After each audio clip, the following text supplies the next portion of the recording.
Welcome everyone in today's video of Quick Guide.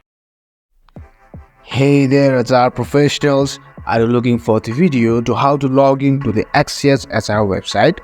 Just watch this complete tutorial video in order to get logged into the Axios HR. First, you need to open your Google Chrome and search for Axios HR login. As you can see, there is a link towards the official website of Axios HR. Click on it and you are redirected to the official page of Axios HR. Click on this employee login button in the top right corner, and now you are redirecting to the login page of Axios HR. As you can see, here is a form where you have to fill username and password. Let me put username as temp user and you have to fill password. Make sure your password is correct. If you forget password, you can click on this forget password also. And if you forget your username, you can click on this forget username. And if you haven't registered yet, you click on this register button.